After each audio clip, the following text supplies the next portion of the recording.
जय हिंद दोस्तों एक और नई वीडियो में आपका बहुत बहुत स्वागत है। यहाँ पर हम यूपी पेट 2023 के लिए मैथ्स के प्रैक्टिस सेट कर रहे हैं।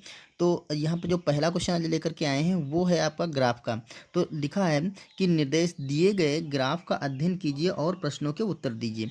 दोस्तों ग्राफ क्या होता है, जैसे कुछ आंकड़े दे रखे होते हैं, ठीक है। उन आंकड़ों का अगर आप समझ लेते हैं बहुत अच्छे से तो जो क्वेश्चन होते हैं बहुत आसानी से आप सॉल्व कर सकते हैं। देखिए जैसे यहाँ पर दे रखा है, ये किसी कार के द्वारा चली गई दूरी है, ठीक है। यहाँ पर देखिए किमी दे रखा है, तो यहाँ पर 50 किमी, 100 किमी, 150 किमी, मतलब इसमें 25-25 का अंतर है। देखिए यहाँ पर 25 रहा होगा, यहाँ पर रहा होगा 75, और यहाँ पर रहा होगा आपका 125, ठीक है। ये 25-25 के अंतर में दे रखे हैं। अब इधर देखिए, इधर घंटे दे रखे हैं, मतलब यहाँ पर टाइम चल रहा है। यहाँ पर देखिए 1 घंटा, 2 घंटे, 3, 4, 5, 6 घंटे की दूरी दे रखी है। 6 घंटे में वो कार देखिए यहाँ से शुरू करती है, तो पहले क्या करी, ए तक गई, फिर बी तक गई, फिर सी तक गई, फिर अब यहाँ पर ये मत समझिए कि ये एक चाल का ऐसे रूट, पहले इधर गई फिर ऐसे गई, ऐसे ऐसे नहीं है, बल्कि ये ग्राफ दर्शाया गया है कि जो पहले घंटे में वो चली है वो कितनी दूरी चली है, फिर दूसरे घंटे में कितनी दूरी चली, फिर तीसरे घंटे में कितनी दूरी चली, ठीक है। वो कहीं दूरी बढ़ी है, कहीं दूरी कम पड़ी है, कहीं वो शून्य चली है, ठीक है। इस टाइप से आपका कार की जो स्पीड और ये जो दूरी और घंटे का ग्राफ दे रखा। तो चलिए इसको थोड़ा देख लेते हैं। देखिए कार चलती है तो पहले वो ए पॉइंट पर पहुंचती है, ठीक है, ए बिंदु पर पहुंचती है। अब देखिए ए बिंदु पर जब कार चली है तो समय कितना लग गया आपका, 2 घंटे। ए पर पहुंचने में समय लग गया है 2 घंटे, और ए पर जब दूरी तय करती है वो देखिए यहाँ पर क्या है, 100 है, तो यहाँ पर क्या हो, 125 होगा, क्योंकि 25-25 के अंतर पर ये दे रखे हैं। तो यहाँ पर 125 की किमी तय कर लेती है और 2 घंटे में। अब जब बी पर पहुंचती है तो बी पर देखिए दूरी जितनी यहाँ पर थी उतनी ही यहाँ पर, मतलब कुछ नहीं चली है इस जगह पे। ए से जब बी तक, बी वाला पॉइंट दे रखा है, तो यहाँ पर स्पीड दूरी जरा सी नहीं बढ़ी थी, मतलब यहाँ पर भी 125 थी, यहाँ पर भी 125, मतलब कुछ दूरी नहीं चली है, लेकिन टाइम 1 घंटे का बीत गया। मतलब ये इसका मतलब ये है कि गाड़ी खड़ी रही है, ठीक है। फिर देखिए बी से जब सी तक जाती है तो टाइम आपका 1 घंटा 3 से 4 घंटे हो गया, लेकिन डिस्टेंस भी आपकी बड़ी है। यहाँ पर 25 थी, 125, यहाँ पर 150, मतलब 25 किमी यहाँ तक चल गई है। और फिर जब सी से डी तक आती है तो आपका 6 घंटे का समय हो जाता है, लेकिन आपकी दूरी क्या होती है, यहाँ पर देखिए 6 घंटे में जो टोटल दूरी चली है, तो पहले थी यहाँ पर 150 पे थी, अब आ गई है वो जीरो पे, 150 से जीरो पे आ गई, मतलब हमारी कितनी दूरी हो गई, 150 की में हो गई होगी, ठीक है। अब देखिए क्वेश्चन जो है इसके आप आसानी से कर सकते हैं। पहला क्वेश्चन देखिए दे रखा है, ए से बी के बीच कार द्वारा तय की गई दूरी क्या थी। अब देखिए ए से बी के, ए है यहाँ पे, बी है यहाँ पर दूरी देखिए, ए पर 125 की में थी, बी पर भी 125 की में, क्योंकि ये ग्राफ ऐसे जा रहा ना, तो ए पर 125 की में यहाँ पर थी और बी पर भी 125, मतलब जो दूरी चली है वो शून्य चली है। आपको पहले भी बता चुका है कि दूरी क्या कितनी चली है, शून्य की में चली है। तो ऑप्शन इसमें हम डी लगा देंगे, ठीक है। अगला देखिए, यहाँ दे रखा है पूरी यात्रा में कार द्वारा तय की गई दूरी। अब पूरी यात्रा में पूछ रहा है कार द्वारा तय की गई दूरी। देखिए पूरी यात्रा में यहाँ से शुरू करती है तो पहले वो 25 किमी की, 125 किमी की दूरी तय करती है, यहाँ पर 125, ठीक है, प्लस वो 0 किमी की मतलब ए से बी तक जाती है तो 0 किमी की दूरी तक जाती है, यहाँ पर 0 जोड़ लीजिए, प्लस बी से सी तक जाती है तो देखिए फिर से ये यहाँ पर कितना था, 125 थी, फिर 150 हो गया, मतलब 25 किमी की दूरी तय कर रही है। और फिर सी से जब डी तक आती है तो देखिए यहाँ पर 150 पे थी, फिर जीरो पे आ गई, मतलब 150 किमी तय किया होगा, 150। अब इसको जोड़ लेते हैं। देखिए ये आपका जोड़ेंगे तो 125 और 25 हो जाएगा 150, 150, तो ये हो जाएगा आपका 300 किमी, ठीक है। तो 300 किलोमीटर की दूरी तय करती हो पूरी यात्रा के दौरान। तो देखिए ऑप्शन आपका लगा देंगे हम, ऑप्शन आपका है इसमें डी सही हो रहा है, 300 किमी, ठीक है। अगला क्वेश्चन देखिए, अगला क्वेश्चन दे रखा है सी और डी के बीच कार की औसत चाल क्या है। अब यहाँ पर सी से डी के बीच में कार की औसत चाल, अब सी से डी के बीच आपको देखना है। तो देखिए यहाँ पर है आपका सी और यहाँ पर है डी, मतलब सही से बीच सी से डी तक जब चलती है तो ये 150 किमी की दूरी तय करती है, ठीक है। ये बात क्लियर है, क्योंकि यहाँ पर जीरो था, 150 था, यहाँ पर जीरो हो गया, तो मतलब 150 किमी की दूरी तय करी होगी। अब देखिए यहाँ पर सी से डी डी के बीच में जो तय की गई औसत चाल है, तो चाल बराबर क्या होती है। अब औसत चाल का मतलब होता है दोस्तों, चाल और औसत चाल दोनों थोड़ा डिफरेंस होता है। देखिए जो चाल होती है वो दूरी बटा समय, कितनी भी दूरी हो कितनी भी समय हो जाता है, लेकिन औसत चाल में क्या देखते हैं हम, कितनी दूरी चली है उसमें कुल कितना समय लगा है, कुल कितनी दूरी चली है और कुल कितना समय लगा। तो यहाँ पर 150 किमी की दूरी तय किया है और समय लगा है आपका 1 घंटे। देखिए नहीं सॉरी, समय लगा है आपका 2 घंटे। देखिए यहाँ से देखिए यहाँ पर थी, मतलब वो 4 पे थी, 4 घंटे यहाँ पर जब सी तक वो पहुँची तो 4 घंटे का समय हुआ था, फिर डी तक पहुँचे तो 6 घंटे का समय हो गया, मतलब वो समय लगा है 2 घंटे। सी से डी तक आने में समय लगा है 2 घंटे, तो यहाँ पर हम 2 से इसको कर लेंगे भाग, तो ये आपका भाग करेंगे ना तो ये 75 आ जाएगा, तो ये 75 किमी पर आवर की स्पीड से चलेगी। ठीक है, तो ये देखिए ऑप्शन नंबर इसका हम डी लगा देंगे। तो इस ग्राफ में 3 ही क्वेश्चन थे। चलिए अब अगले क्वेश्चन करते हैं। देखिए किसी संख्या में 8% जोड़ने पर और तथा 3% घटाने पर प्राप्त संख्याओं का अंतर 407 है। मूल संख्या क्या थी? अब देखिए मूल संख्या निकालना है तो हम इसमें x मान के भी लगा सकते हैं, लेकिन x मानने थोड़ा मतलब लेंदी हो जाता है। आपको शॉर्टकट तरीका ये है कि कोई संख्या थी, मूल संख्या पूछा तो मूल संख्या आपकी मान लेते हैं। जब प्रतिशत मान दे रखे हो तो मूल संख्या मान लेते हैं कि 100% आपकी मूल संख्या है। क्लियर? अब देखो कह रहा था उसमें 8% जोड़ने पर, तो इसमें जब 8% जोड़ेंगे तो ये हो जाएगा आपका 108%।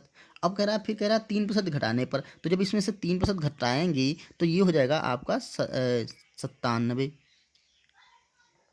97%, क्योंकि 3% घटाएंगे ना, संख्या में 3% घटाएंगे 97% जोड़े 8 से जोड़ेंगे तो आएगा 108%। अब कहता है प्राप्त संख्याओं, ये दोनों संख्या प्राप्त होगी, ये 108%, दूसरे 97%। प्राप्त संख्याओं का अंतर 407 है। अब देखिए ये अंतर उन्होंने दे रखा है अंक संख्या में, ठीक है, और यहाँ पर हमारा अंतर दे रखा है प्रतिशत में, तो इसका दोनों का अंतर अगर हम निकालते हैं तो कितना अंतर आएगा? देखिए 8 इधर है 3 इधर है, तो 8 3 ये 11 का अंतर आ जाएगा। ठीक है, या इसमें घटा दे 10 10 18, 18 से 7 गया, सॉरी 8 से 7 गया तो 1 बचेगा, और 9 से 10 से 9 जाएगा तो 1 बचेगा, तो 11% यहाँ पर अंतर आ रहा है, और यही 11% उन्होंने दे रखा है कि ये है 407। अब 11% का मान 407 है, तो हमें 100% का मान निकालना है, क्योंकि हमारी संख्या क्या है मूल 100%, तो यहाँ पर 100% का मान निकाल लीजिए। 100% का मान जो हो जाएगा वो आपका 407, और 100% निकाल तो 100 से गुणा कर देंगे, और ये 11% को कर देंगे नीचे। अब इसे कैलकुलेट कर लेंगे, हमारा आंसर आ जाएगा। यहाँ से कैलकुलेट कर देखिए, 11 कम 11, 11 3 33, और 7 बचेगा 77 हुआ, 11 से 77, तो ये आपका हो जाएगा 37 गुणा 100, तो ये हो जाएगा आपका 3700, यही आपका आंसर हो जाएगा।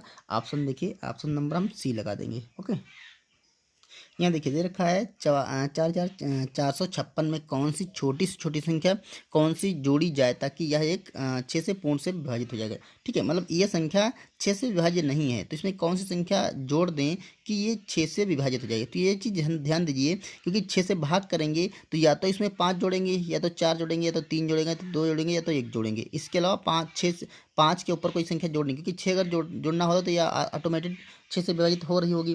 ठीक है, तो इसको सिंपली हम 6 से भाग कर लेंगे, तो 6 से भाग करेंगे और देखते हैं क्या शेषफल बचता है। तो यहाँ पे 4 4 5 6, ठीक है, 6 से भाग करेंगे तो ये देखिए 6 7 42, ठीक है, 42 यहाँ पर आ जाएगा, 2 यहाँ पे बचेगा, यहाँ 5 डाल लेंगे, 6 चौक 4 बार जाएगा, यहाँ 24 होगा, 1 बचेगा, छोटा डाल देंगे, और 6 दूना 12, तो यहाँ पे 12 आएगा, बचेगा आपका 4।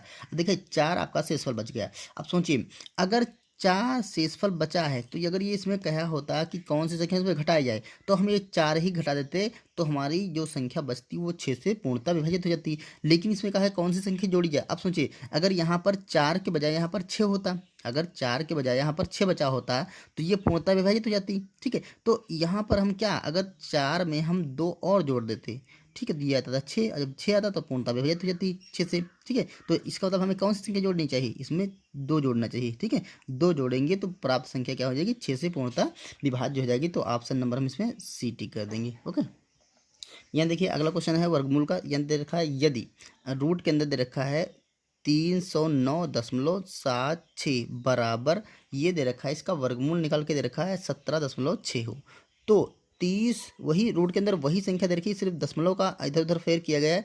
ये दे रखा प्लस में, ये दे रखा माइनस में, मतलब इसमें से ये घटाया जाए तो कितना मान बचेगा। अब देखिए हमें क्या करना, उन्होंने इंस्ट्रक्शन पहले ही दे रखा है कि ये संख्या जो है उसका वर्गमूल 17.6 है। तो देखिए हमें क्या करना है, इनमें दशमलव को फिट करना है। तो यहाँ रूट के अंदर दे रखा है 30,976 माइनस यहाँ पर रूट के अंदर दे रखा है 3.0976।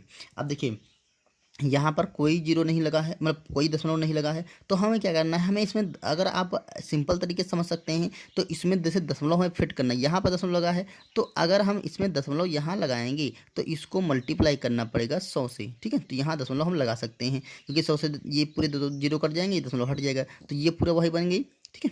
और यहाँ पर देखिए, यहाँ पर अगर दशमलव को हमें यहाँ फिट करना है क्योंकि यहाँ पर फिट दो अंकों बाद लगा है, तो अगर इस दशमलव को यहाँ फिट करेंगे तो इसको भाग करना पड़ेगा 100 से, ठीक है। तब तो ये दशमलव यहाँ पर कर पाएंगे, तो ये 100 से भाग करेंगे तो ये आएगा। अब देखिए जब ये आपने दशमलव का गुणा कर लिया, दशमलव से भाग कर लिया, अब देखिए यहाँ पर इस संख्या का जो वर्गमूल था उन्होंने निकाल के देखा था कि 17.6 आएगा। अब देखिए 100 से तो आपने भाग गुणा किया तो इस 100 का भी वर्गमूल निकालना पड़ेगा, तो 100 का वर्गमूल निकालेंगे तो आपका निकल आएगा 10 माइनस, यहाँ पर देखिए यहाँ पर वही सेम संख्या बन गई तो इसका तो वर्गमूल निकलेगा 17.6। अब ये 100 का वर्गमूल निकलेगा तो आपका 10 निकल आएगा। अब फिर से इसे कैलकुलेट कर देखिए, ये जब इसको आप गुणा करेंगे तो ये 17, ये पॉइंट हट जाएगा क्योंकि जीरो से पॉइंट हट जाएगा ना, माइनस यहाँ पर जब करेंगे तो ये जब जीरो कटेगा तो पॉइंट एक अंक इधर खिसक आएगा, तो 1.76 हो जाएगा।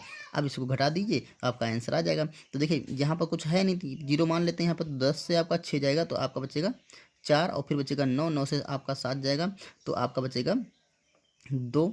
और यहाँ पर देखिए यहाँ पर बचेगा आपका 5 से 1 गए तो आपका 4 बचेगा, यहाँ पर 1 और 7 ऐसे बच जाएगा, तो 74.24 आ जाएगा। तो ऑप्शन नंबर में से सी लगा देंगे, ठीक है। अगर दोस्तों आप ये दशमलव वाला जो घटाना होता है, ठीक है, इसको आप समझ नहीं पाते, देखिए ऐसे किया करिए, 1 7 6 लिख दिए और यहाँ पर दशमलव लगा, यहाँ पर दशमलव लगा के इसके बाद कितने अंक, 2 अंक हैं तो यहाँ पर 2 अंक लगा दें और यहाँ पर ये पॉइंट के नीचे पॉइंट लिख दें और 1 और यहाँ पर 7 और 6 लिख दें। आप घटा सकते हैं आप आसानी से, यहाँ से लेंगे तो यही सिम संख्या बच जाएगी। ओके, चलिए अगला क्वेश्चन करते हैं।